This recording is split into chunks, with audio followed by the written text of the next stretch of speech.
పేరు మేడమోని మల్లేషు, మాది మున్ననూరు గ్రామం, అమరాబాద్ మండలం. మేము ప్రతిసారి మిరప తోట వేసుకుంటాం. మాకు 2 ఎకరాల పొలం ఉంది. 1 ఎకరాలో తోట సాగు చేస్తాం.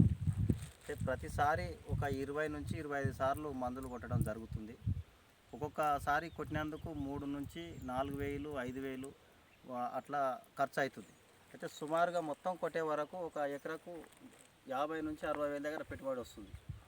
అయితే ఈసారి ఒక 5-6 సార్లు తగ్గించడం జరిగింది మందు. ఎందుకంటే ఈ ఐసిసి ఫౌండేషన్ వాళ్ళు మాకు ఈ సోలార్ లైట్ ఇవ్వడం జరిగింది.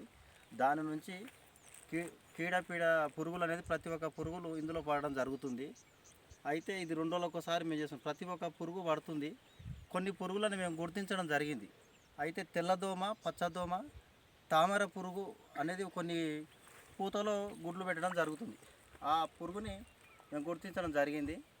అట్లా మాకు ఈసారి ఒక 7-8 సార్లు మందు కొట్టడం తగ్గినందుకు ఒక 20-30 వేల ఖర్చు మాకు తగ్గింది. ఖర్చు తగ్గినందుకు ఈ లైటు మాకు ప్రత్యేకంగా ఐసిసి ఫౌండేషన్ వాళ్ళు ఇవ్వడం జరిగింది. రైతుల తరఫున ప్రతి ఒక్కరి తరఫున ఐసిసి ఫౌండేషన్ వారికి ధన్యవాదాలు తెలియజేసుకుంటూ, ఇలాగే రైతులకు ప్రోత్సహించి ముందుకు సాగాలని కోరుకుంటున్నాం. ఐసిసి ఫౌండేషన్ వాళ్ళకు ప్రత్యేక ధన్యవాదాలు.